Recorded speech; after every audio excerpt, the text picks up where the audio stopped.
Hi நண்பர்களே, எல்லாரும் எப்படி இருக்கீங்க? நல்லா இருக்கீங்களா? நம்ம பார்த்து ஒரு 4-5 நாள் ஆயிருக்குமா? ஓகே, சரி. இன்னைக்கு வந்து சாட்டர்டேவாக வந்து என்னுடைய பிள்ளைகள் எல்லாருமே மீட் பண்ணலாம் அப்படின்னு சொல்லிட்டு வந்திருக்கேன். 2-3 நாளாக வந்து 2-3 நாள் என்ன, ஆமாம், ஈஸ்டர் ஒரு 3 நாளாக ஈஸ்டர் எதுவுமே செலப்ரேஷன் கிடையாது. ஏன்னா உடல்நிலை அண்ட் மனநிலை ரெண்டுமே வந்து சரியில்லை. நம்ம வந்து எவ்வளோ தான் நம்மளுக்கு நாமே வந்து செல்ஃபாக வந்து ஆறுதல் சொல்லிக்கிட்டாலும் இந்த பிரச்சனைக்கு இல்லை, எல்லா பிரச்சனைக்குமே எதாக இருந்தாலும் யாராக இருந்தாலும் வந்து நம்ம சொன்னாலும் சில வலிகளும் காயங்களும் வந்து நம்ம மனசை விட்டு நீங்காத ஒரு செயலாகத்தான் வந்து இருக்குது அப்படின்னு சொல்லிட்டு நான் நினைக்கிறேன். அப்படி தானே? ஏன்னா சொல்லுவாங்க, அட்வைஸ் வந்து சொல்கிறது ஈஸி, ஆனால் அதை ஃபாலோ பண்ணுறது தான் கஷ்டம் அப்படின்ட்டு.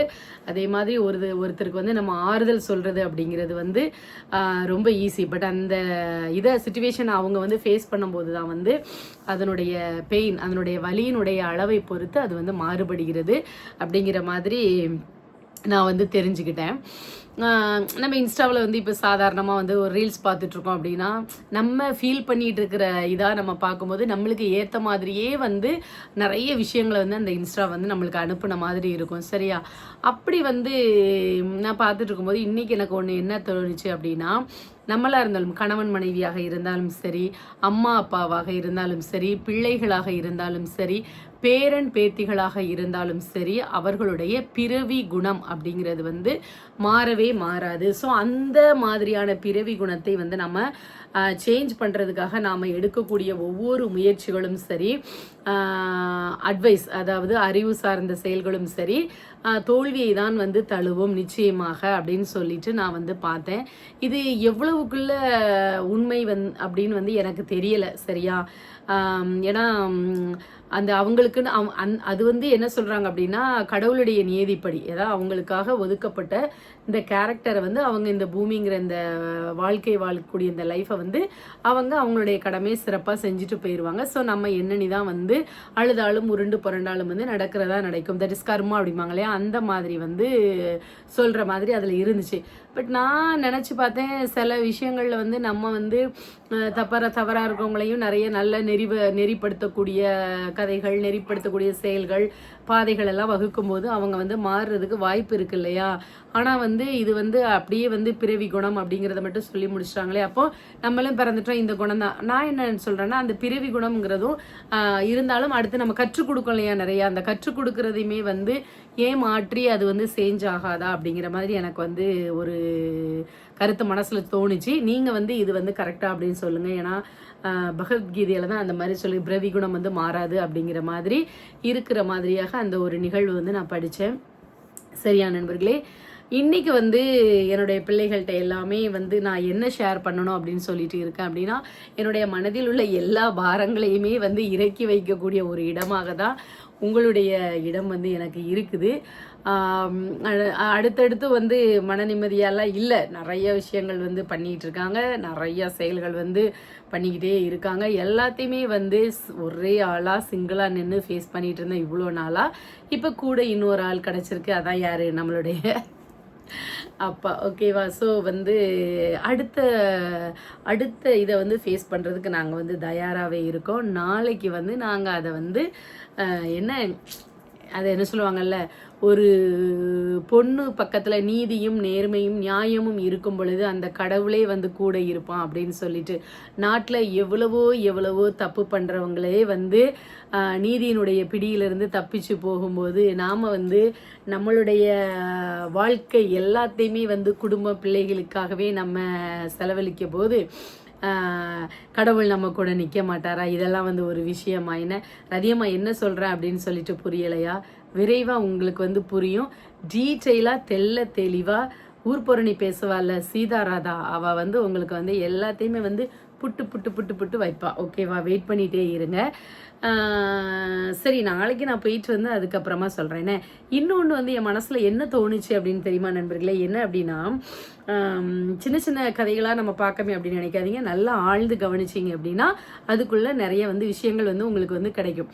அதாவது நம்ம தூத்துக்குடியில் ரீசெண்டாக ஒரு நிகழ்வு வந்து பார்த்துருப்பீங்க. ஒரு சிறுமிக்கு வந்து பாலியல் பலாத்கார துன்பம் கொடுத்து அந்த பொண்ணுடைய உயிரையே வந்து எடுக்கக்கூடிய அளவுக்கு ஒரு காம பிசாசு வந்து கொடூரம் நிகழ்த்தியது. இப்போ ரீசெண்டாக அரெஸ்ட் பண்ணிட்டாங்கன்னு சொல்லி ஜெயிலையும் போட்டிருக்காங்க.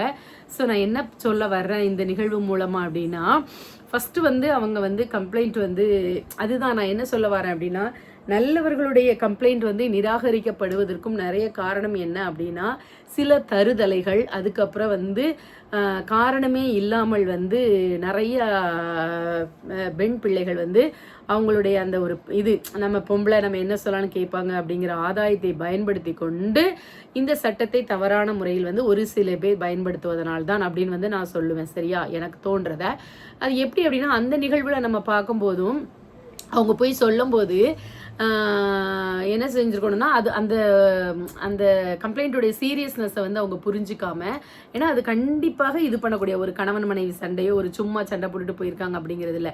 அப்போ கணவன் மனைவி சண்டைனா ஈஸியாக அப்படின்னு சொல்லி கேட்கக்கூடாது, நான் சொல்லலை. சும்மா அடிச்சுட்டு அடிக்கடி சரமா அந்த மாதிரி இருந்துச்சு அப்படின்னா அது வந்து சரி போ விட்டு கொடுத்து போங்கம்மா, என்னம்மா சரி சத்தம் போடுவோம் அப்படிங்கிறது வேற. ஒரு பிள்ளையை காணும் அப்படின்னு சொல்லிட்டு கம்ப்ளைண்ட் கொடுக்கும்போது பிள்ளை யார் கூடயாவது ஓடி இருக்கான்னு போய் ஃபர்ஸ்ட் தேடிப்பாரு அப்படின்னதெல்லாம் சொன்னதெல்லாம் எவ்வளோ பெரிய ஒரு விஷயம். அப்ப அந்த இடத்துல எடுக்கக்கூடிய கம்ப்ளைண்ட்டை எடுக்காத அதிகாரிகளும் வந்து இருக்காங்க.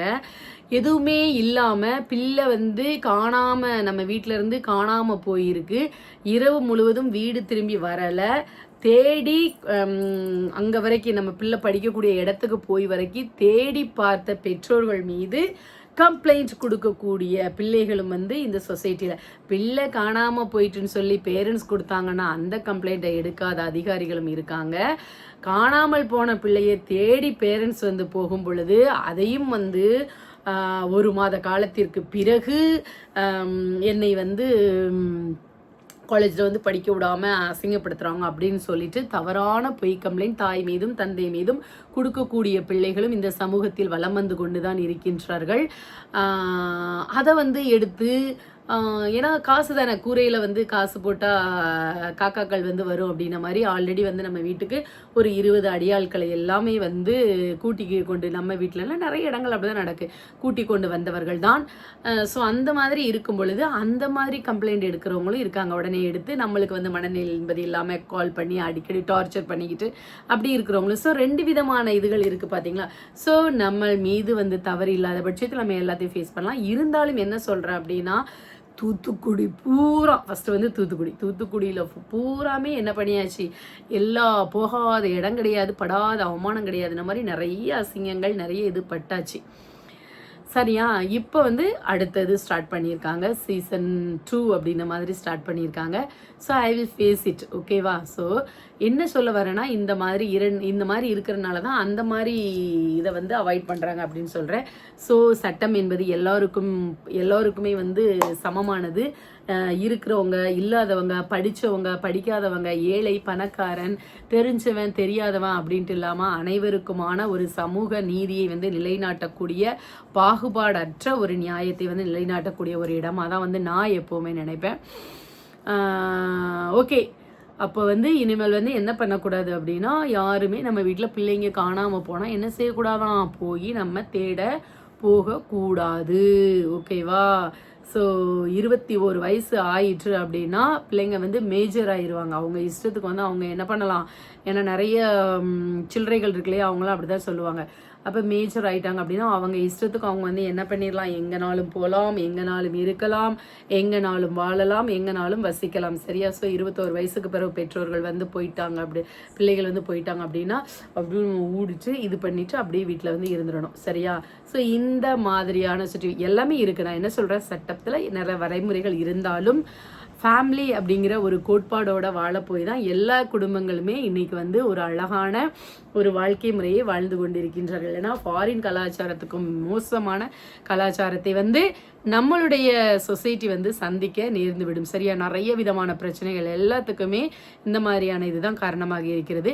இதுக்கு எடுத்துக்காட்டாக வந்து ஒரு நிகழ்வு நான் சொல்லணும்னு இருக்கேன். என்ன அப்படின்னா, ரீசெண்டாக வந்து லாக்டவுன் அப்படிங்கிற ஒரு மூவி பார்த்தா, நீங்களுமே பாருங்க, எல்லாருமே பார்க்க வேண்டிய ஒரு படம் தான். நிறைய பேர் வந்து அதுவும் அதிகமாக பெண்கள் வந்து கண்டிப்பாக பார்க்கக்கூடிய ஒரு படம். சரியா. என்ன அப்படின்னா நல்லா அம்மா அப்பாவுக்கு வந்து ரெஸ்பெக்ட் கொடுத்து பாசமாக இருக்கக்கூடிய குழந்தை தான், பெண் குழந்தை தான், ஒரு படித்து முடித்து ஒரு வேலை தேடக்கூடிய ஒரு பருவத்தில் உள்ள பிள்ளை தான். சரியா, நீங்கள் படம் பார்த்துருக்கீங்களான்னு தெரியல, நான் டக்குன்னு ஒரு 5 மினிட்ஸில் 2 மினிட்ஸில் உங்களுக்கு சொல்லி முடிச்சிருவேன் கதை களத்தை. அதுக்கப்புறம் கூட நீங்கள் பார்க்க டைம் இருந்தாலும் பாருங்கள். சரியா, ஸோ வந்து அந்த பெண் குழந்தை வந்து என்ன பண்ணுது அப்படின்னா அவங்க அம்மா அப்பாவுக்கு நல்ல க்ளோஸாக நல்லா இருக்கக்கூடிய ஒரு பெண் குழந்தை தான். ஃப்ரெண்டோட சேர்ந்து ஹலோ இவ ஏய் யாரு நீங்களா வெளியே போறிய? சரி, கதை பூட்டிட்டு போங்க. அப்போ அந்த பெண் குழந்தை வந்து என்ன பண்ணுது, பெண் குழந்தை வந்து அவள் என்ன பண்ணுறான்னா வேலை தேடி அப்படி போயிட்டு இருக்கும்போது அவள் ஃப்ரெண்டு, இப்போ டியர் ஃப்ரெண்டு ஒருத்தி வந்து என்ன சொல்கிறா அப்படின்னா, நான் வந்து உனக்கு வந்து ஒரு ஜாப் வாங்கி தரேன் அப்படின்னு சொல்லிட்டு ஒரு இடத்துக்கு வந்து கூப்பிடுறா. சரியா, ஸோ இந்த ஒரு பார்ட்டி அட்டன் பண்ணுற இடத்துக்கு அந்த பொண்ணு வந்து போகுது. இன்னொரு ஃப்ரெண்டு இருக்கா இல்லையா, இதுதான் வந்து நடக்கும், நல்லா யோசிச்சுக்காங்க. இன்னொரு ஃப்ரெண்டு இருக்கா இல்லையா, அவள் வந்து ஃப்ரெண்டுக்கு ஃபோன் பண்ணுறா. அப்போ இவ சொல்கிறா, எடி நான் இப்படி வந்திருக்கேன், அவன் நைட்டு ஸ்டே பண்ண சொல்கிறாடின்னு இந்த ஃப்ரெண்டுக்கிட்ட சொல்கிறா. அப்போது அனுபவ பரமேஸ்வரி தான் மெயின் கேரக்டர். சரி, அவள் வந்து ஃப்ரெண்டுக்கிட்ட சொல்கிறா. அப்போ ஃப்ரெண்டு சொல்கிறா, இரு நான் உங்கள் அம்மாவுக்கு கால் பண்ணி எனக்கு நீ துணைக்கி இருக்கணுங்கிற மாதிரி சொல்கிறான்னு இவளுக்கு ஒரு சின்ன பிளான், இதுதான் பார்த்துக்கோங்க, இதுதான் மாற்றக்கூடியது. சின்ன பிளான் பண்ணி அவங்க அம்மாவை கான்ஃபரன்ஸில் வச்சுட்டு, ஆன்ட்டி எங்கள் வீட்டில் எங்கள் அம்மா வந்து ஊருக்கு போயிட்டாங்க, ஸோ எனக்கு துணைக்கி யாருமே இல்லை, நான் வந்து அனுபவ பரமேஸ்வரி அவளை நான் வந்து வீட்டில் வச்சுக்கிறேன் அப்படின்னு சொல்லிட்டு அவள் சொல்கிறான். உடனே அவங்க அம்மா சொல்கிறாங்க, அப்படியா யாரும் இல்லையா, சரிம்மா நாளைக்கு காலையில் சீக்கிரமாக அனுப்பிவிட்டுரு அப்படிங்காங்க. அப்போ இவ வந்து கான்ஃபரன்ஸ்லேயே வச்சுட்டு அவங்க அம்மா சொல்கிறாங்க, அவன் பக்கத்தில் தானே இருக்க, கொஞ்சம் ஃபோனை கொடுமா அப்படின்னு. இவள் கான்ஃபரன்ஸில் வச்சுட்டு ஃப்ரெண்டை பேச சொல்கிறா. ஏம்மா நான் இங்கே தாம்மா இருக்கேன், அவள் வந்து அவங்க அம்மா இல்லைன்னா தங்குறம்மா அப்படிங்க. சரிம்மா பார்த்து பத்திரமா இருந்துட்டு நாளைக்கு வாமா அப்படிங்க. பட் 2 பேரும் இருக்கிற இடம் வேற. ஆனால் இந்த இடத்துல அந்த பெண்ணும் வந்து அந்த அம்மா தன்னுடைய சொந்த தாய்கிட்ட வந்து அவள் வந்து போய் சொல்கிறா. அதே மாதிரி அவளுடைய ஃப்ரெண்டு இருக்கா இல்லையா, அவளும் வந்து என்ன செய்கிறா, ஃப்ரெண்டுக்கு சப்போர்ட் பண்ணுறதா நினச்சிக்கிட்டு அந்த இடத்துல வந்து அவளும் வந்து என்ன பண்ணுறா, ஃப்ரெண்டுக்கு வந்து சப்போர்ட் பண்ணுறா. ஆனால் அங்கே நம்பினது யார், தாய் தகப்பன் வந்து அதில் மெயினாக தாய்கிட்ட பேசும்போது தாய் நம்புறாங்க. ஸோ அங்கே என்ன ஆயிடுச்சுன்னா, அந்த பார்ட்டியில் வந்து அந்த பொண்ணுக்கு அவங்க வந்து குடிக்கிறது கொடுக்காங்க. இதான் நான் சொல்கிறேன், ஒரு நல்ல தாய் தகப்பன் அருமையாக நல்ல ஒரு ஃபேமிலியாக வளர்த்த ஒரு பொண்ணு, அந்த நம்பி வந்து குடி இதில் ஒன்றுமே இருக்காது, போதை இருக்காது, இது ஜஸ்ட் பியர் தாண்டி அப்படின்னு சொல்லிட்டு பீர் அப்படி சொல்லிட்டு அவளை குடிக்க வச்சு ஃபுல் போதை ஆயிடுறா அந்த பொண்ணு. இதெல்லாம் வந்து பழக்கமே இல்லாத ஒரு பொண்ணு செய்யுமான்னு தெரியல. அதுதான் வந்து என்ன சொல்லுவாங்க, கூடாத நட்பு கேடு விளைவிக்கும் அப்படிங்கிறது. பூவோடு சேர்ந்தால் நான் அடிக்கடி சொல்லுவேன் இல்லையா, நாரும் மணக்கும், பசுவோடு சேர்ந்தால் பன்னிக்குட்டியும் பீ தின்னும் அப்படிங்கிற கதை இருக்குது. எவ்வளோதான் நம்ம நல்லா இருந்தாலும் தவறான உறவுகள் நம்மளை சார்ந்து இருக்கும் பொழுது அந்த கண்டிப்பாக வந்து மாற்றம் ஏற்படும் அப்படின்னு சொல்லிட்டு. ஸோ வந்து அந்த பொண்ணு வந்து என்ன பண்ணிடுறா அப்படின்னா, அந்த பொண்ணு அதை காட்ட மாட்டாங்க, பட் அங்கே ஒரு தப்பு நடந்து போகுது. கரெக்டாக ஒரு மாதம் ஆகிற டைமத்தில் இவளுக்கு ஒரு மாதிரி தலை சுற்றிட்டு எல்லாமே வருது. ஹாஸ்பிட்டல் போகிறாங்க. அப்போ டாக்டர் சொல்கிறா, உங்களுக்கு ப்ரெக்னன்சி இருக்கிற மாதிரி ஒரு சிம்டம்ஸ் இருக்குது அப்படின்னு சொல்லிட்டு இவ டாக்டரை திட்டிட்டு வந்துடுறா. அப்புறம் வீட்டுக்கு வந்து செல்ஃபாக ஒரு கார்டு வந்து எடுத்து பார்க்குறா, அதில் வந்து இருக்குது. நாளாக நாளாக அந்த அவளுக்குள்ள அந்த ஃபீலிங்ஸ் வருது. வீட்லேயும் வந்து அவளால் வந்து சொல்ல முடியலை, ஏன்னா அம்மா அப்பாவை மேலே முழுசாக நம்பிக்கை வச்சு நல்லா இருக்கிற சமயம். அப்போ இவளும் அவள் ஃப்ரெண்டும் சேர்ந்து இந்த கரு கலைக்கிறதுக்கு என்ன வழி பண்ணலாம் அப்படின்னு சொல்லிட்டு நிறைய விதங்கள் வேலைகள் செய்கிறாங்க. அந்த டைமில் பார்த்து லாக்டவுன் போட்டிருந்தாங்க கொரோனாவில். அந்த கரு கலைக்கிறதுக்கு இவங்க வெளியே போன அந்த டாக்டர் இருக்கார்லையே, அவரும் கொரோனாவில் இறந்துருந்தாரு. இப்படியே ஆகும்போது 4 மாதம் 5 மாதமாக இவளுக்கு வந்து மாறிடுது. அப்பவும் இவள் ஃப்ரெண்டு இருக்கா இல்லையா, அதாவது என்னதான் நம்ம இதில் இந்த நியதியை மட்டும் நீங்கள் அழகாக யோசிச்சு பாருங்கள். ஸோ அப்பவும் போயிட்டு ஒரு நிறைய அந்த இதுக்குன்னு உள்ளவங்க மூலியமாக கருவை கலைக்கணும்னு சொல்லி போகும்போது அங்கே அந்த கரு கலைக்கக்கூடிய டாக்டருக்கான அவன் வந்து ஆமாம் இது பண்ண வேண்டியது, அதுக்கப்புறம் இப்படி வந்து இது சொல்ல வேண்டியது அப்படின்னு சொல்லிட்டு அசிங்கமாக வந்து அந்த பெண்ணை வந்து பேசுகிற மாதிரியெல்லாம் காட்டுவாங்க. கடைசியில் வந்து ஒன்று நடந்து முடியும். அவள் எல்லாமே கரு கலைச்சிட்டு ஃபீல் பண்ணி வெளியே வரும்போது அவள் ஃப்ரெண்டுக்கிட்ட கதறி அழுவா. என்ன அப்படின்னா, அந்த கரு கலைக்கிறதுக்கு அந்த டாக்டர் வந்து சொல்லுவார், நீ வந்து என் கூட இந்த டைமில் வந்து நீ அட்ஜஸ்ட் பண்ணி எனக்கு கூட இருந்துட்டியன்னா நான் உனக்கு வந்து பண்ணி கொடுக்குறேன் அப்படின்னு அமௌண்ட்டும் வந்து 1 லட்ச ரூபா காசும் வாங்கியிருப்பாரு. பட் அவளையும் திருப்பி அப்போது அந்த தான் வந்து அந்த அம்மா அப்பாட்ட சொல்லிட்டு போன அந்த ஒரு பொய்யால் அந்த குடித்ததுனால அந்த இடத்துல யார் தன்னை வந்து அந்த இடத்துல தன்னை வந்து உடல் ரீதியாக பயன்படுத்தினார்கள் அப்படிங்கிறது தெரியாமல் கருவை வந்து உண்டாகி அந்த கருவை கலைப்பதற்காக ஒவ்வொரு இடமா போய் ஒரு தப்பை மறைப்பதற்காக அடுத்த கருக்கலைப்பு மேற்கொள்ளும் போது அந்த டாக்டராலும் திருப்பி வந்து உடல் ரீதியாக அந்த தவறை வந்து செய்கிறதுக்கு மறுபடியும் அவள் ஓகேன்னு சொல்லி இந்த கருவை கலைச்சா போதுன்னு எனக்கு பொறுத்த வரைக்கும் அதில் தோணுச்சு. திருப்பி அது நம்ம தூக்கத்தில் நம்ம அறியாமலே யாரு கூடனே செய்யாத ஒரு தவறு. ஆனால் எல்லாமே தெரிஞ்சு இந்த டாக்டர் கூட அகைன் வந்து அவள் உடல் ரீதியாக தவறு பண்ணது எனக்கு அந்த இடத்துல ஏற்றுக்கொள்ள முடியாததாக இருந்துச்சு.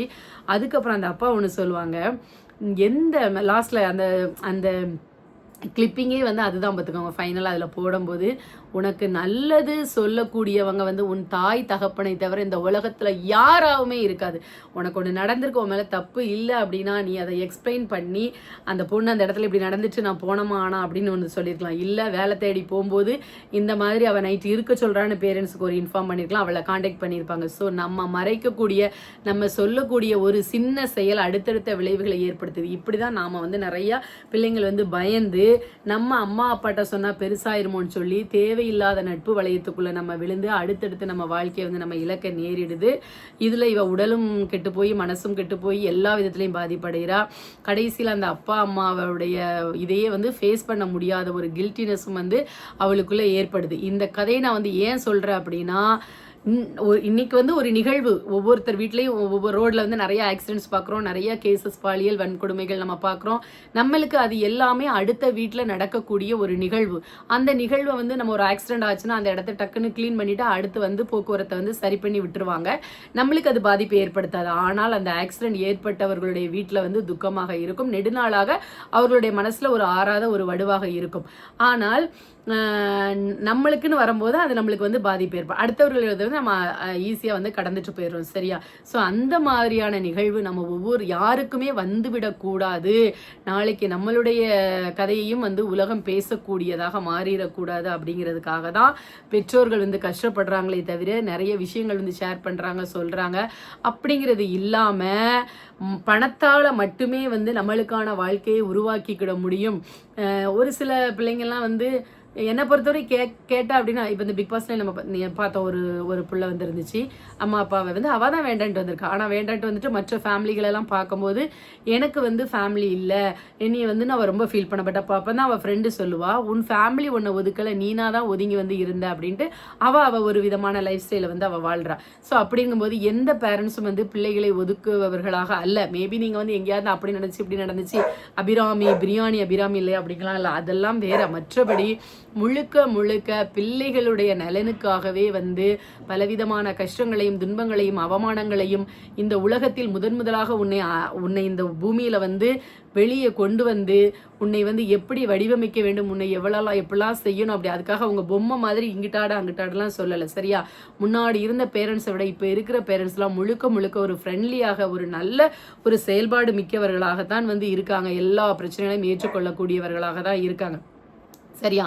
நம்மளே மீறி நம்ம ஒரு சில குடும்பத்தில் கட்டி கொடுக்கும்போது பிள்ளைங்க கஷ்டப்பட்டு அங்கேருந்து வெளிவர முடியாமல் பிள்ளைகளுக்கு சில பிரச்சனைகள் ஏற்பட்டு உயிரிழப்புலாம் ஏற்படுது அப்படின்னா அது வேற விஷயம். சரியா? ஸோ மற்றபடி நம்மளிடம் பணம் இருக்குது, நம்ம என்னனாலும் செய்யலாம் அப்படின்னு நினைக்கிறது வந்து ரொம்ப தப்பு. அதே மாதிரி ஒரு அர்த்தமில்லாமல் கணவன் மனைவி ஒரு தாய் தந்தைகளை வந்து மனசு நோக செய்வது அவங்களுடைய மனசில் வந்து ரொம்பவே ஆழமான காயத்தை ஏற்படுத்தும். அவமானங்கள் அப்படிங்கிறது உங்களுக்கு பார்க்குறதுக்கு தெரியாது. சில இடங்களில் அதை ஃபேஸ் பண்ணும்போது அந்த அந்த அந்த என்ன சொல்கிறது, அந்த பெத்த வயிறு அது அப்படியே வந்து அவமானத்தால் கூனி குறுகும்போது இருக்கிற வழியை வந்து வெளியே யார் சொன்னாலுமே வந்து முடியாது. ஸோ அந்த மாதிரியான ஒரு சூழ்நிலையை நீங்கள் யாருக்கும் ஏற்படுத்தி கொடுத்துறாதீங்க நண்பர்களே, அப்படிங்கிறது தான் என்னுடைய பிள்ளைகளுக்கு நான் இன்றைக்கி வந்து கேட்கக்கூடிய ஒரு செய்தியாக நான் வச்சுருக்கேன். ஸோ ஓகே, பரவாயில்ல, வரக்கூடிய பிரச்சனைகளை வந்து ஃபேஸ் பண்ணிகிட்டே போகும். சரியா? சின்ன பிள்ளைகளில் வந்து எட்டி உதைக்கிறதும் வாயிலிருந்து சாப்பாடை வந்து மூஞ்சில் துப்புறதும் நீ சிறுநீரெல்லாம் எங்கள் மேலே நீங்கள் பெய்யும் பொழுது அதையும் நாங்கள் சந்தோஷமாக ரசித்த மாதிரி இப்பவும் வந்து நீங்கள் பெரிய பிள்ளைகள் ஆயிட்டு அதே மாதிரி நிறைய செயல்களை செய்கிறீங்க. அதே அந்த சின்ன பிள்ளைகளை நீங்கள் செய்கிற மாதிரி வழியோடைய புன்னகையோடையே வந்து எல்லாத்தையும் நாங்கள் கடந்துட்டு போயிடுறோம். ஓகேவா?